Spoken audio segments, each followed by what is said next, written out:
you're telling me you're 100% certain that CBS News Corporation, National, staged a fake event. They faked the news, they faked the reality, and broadcasted that to all of their audience last Friday on CBS This Morning.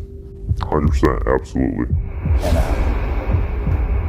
apparently, the news crew wanted more people in the line because they knew it was scheduled.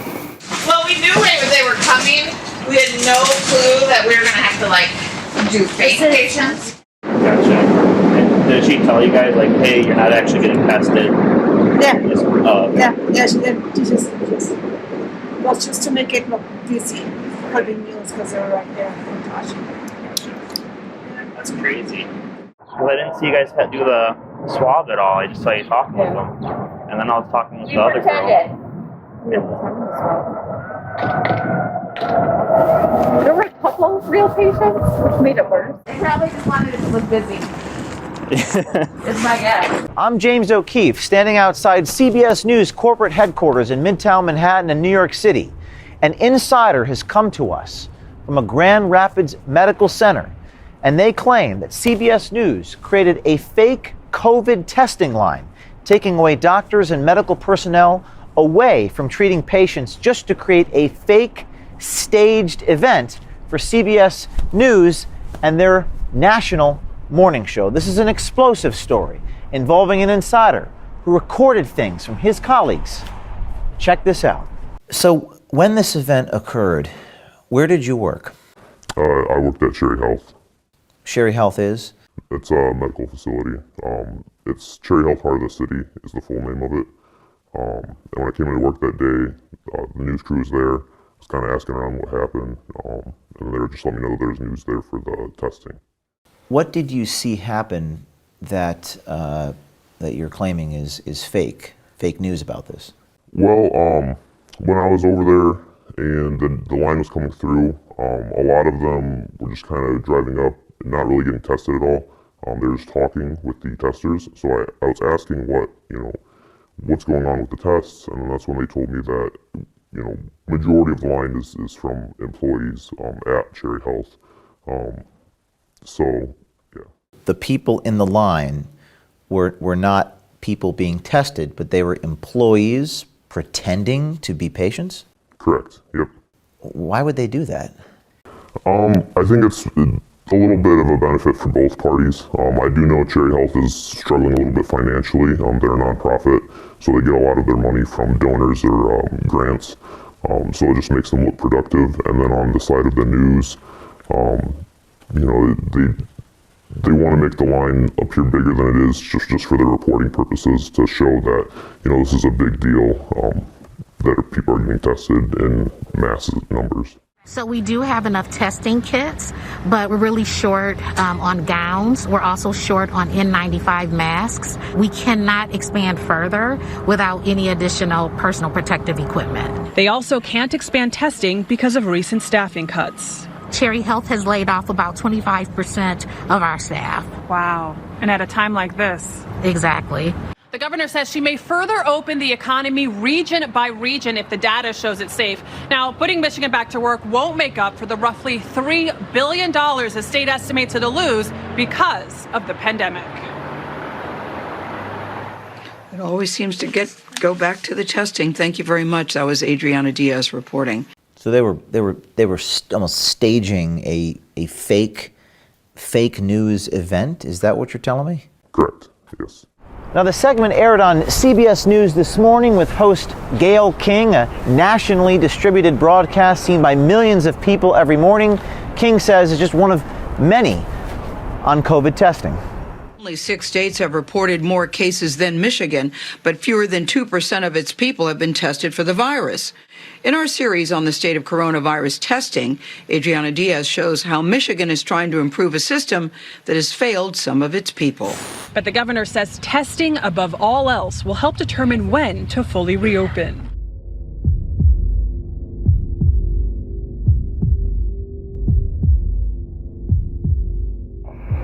And apparently, the news crew wanted more people in the line because they knew it was scheduled. So when did you find out on Monday that it wasn't real people, or not real people, but that it was employees? That long ass line that we had. Yeah.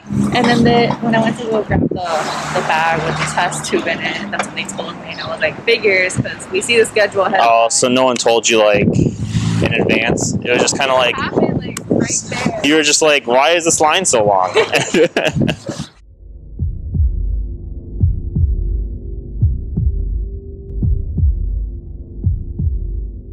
Yeah, she was just looking for volunteers to go out and just drive through the tent. Gotcha. And did she tell you guys like, hey, you're not actually getting tested? Yeah.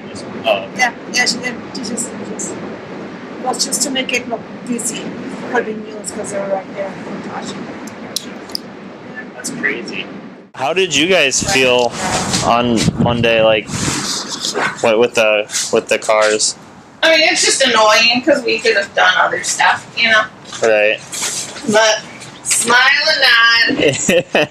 Yeah. Because when I was talking to you guys that day, it sounded like you guys were a little frustrated, but yeah.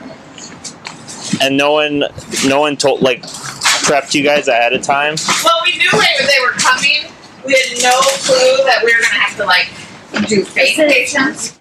How did the medical workers and the colleagues at the clinic feel about this staged event? A lot of them were upset about it. At least the ones that knew. Not everyone knew about it. I brought it up to a couple people and they were actually surprised when I told them. But the ones that knew doing the testing, they weren't not happy about that. And then the ones that were in the line, they seemed kind of indifferent to it. They just figured it was just another day on the job. Because I didn't see you guys do the swab at all. I just saw you talking with them. And then I was talking with the other girl.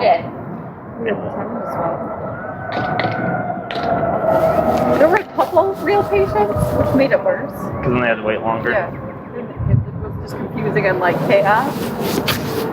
Jeez. I've never experienced something like that. No. Like, crazy.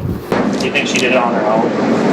Like, I think it was her idea? I don't know. No, I think it was, like everybody up there. Because, we thought there's some bright ideas. Right. Yeah, so, like, okay. Yeah, because Allison was telling me that they do stuff like that all the time to make their brand and image look good because it's a non-profit.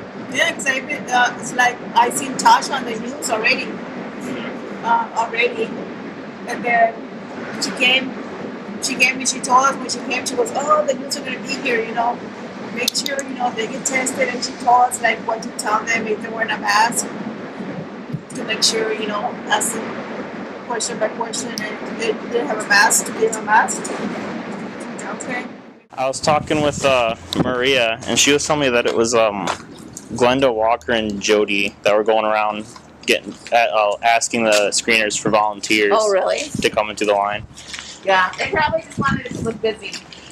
It's my guess. But the governor says testing above all else will help determine when to fully reopen. So, is this the fake line? Yes. Yep. That's it. So the people in the cars are not patients? Majority of them. I do know from talking with the testers that one or two of them were real patients, which added to their frustration because this line sat there for a while so they could organize the shot. So they've made a line of cars with medical personnel in the cars as opposed to patients. Correct. And the viewer does not know that. Correct. And these folks here were pretending to treat some of these medical personnel instead of real patients? Yes. Just for CBS This Morning? Yes. Wow. And when you witnessed this, what did you think? What occurred to you? Well, the first thing that went through my head is just like, you always hear about it, and it's completely different when you actually see it happening. I kind of felt a pit in my stomach a little bit. I was a little bit disgusted with everything going on. So I just, a lot was going through my head, and when I got off work, you guys were the first people I called to tell you about it. How did you know to call us or Project Veritas? So I've watched a couple of your videos in the past. Some YouTubers that I follow have name dropped the Project Veritas before. So I checked you guys out, and then I just thought, you know, there's got to be a way to report to you guys. So I went to the website, and it was pretty easy to follow because I saw that there was the, I think it said submit a tip. So I just went on that, and I figured the easiest way would just be to call and leave a voicemail. What would you say to someone else out there who is at a clinic or a lab or a hospital or even at a network who sees something similar to what you've seen? I'd say, you know, I understand that you'd be worried about losing your job, but like I said, it's all about holding people accountable. And, you know, you shouldn't be afraid to come out and say what's happening. You shouldn't be afraid to say the truth, because in the end, you know, truth always wins. Gayle King is a veteran journalist at CBS News with over 40 years of experience under her belt. We'd like to hear from Gayle King about what her reaction is to this fake and staged COVID testing line that aired on CBS News Morning Show last Friday, May 1st, in front of millions of people. We'd like to hear from King and Adriana Diaz to see what they have to say for themselves. Did they know about the fake staged COVID testing line? Again, in a time of crisis, we have to be able to trust these institutions. Who is going to hold them accountable? They have no self-policing mechanism. Besides, these brave Project Veritas insiders.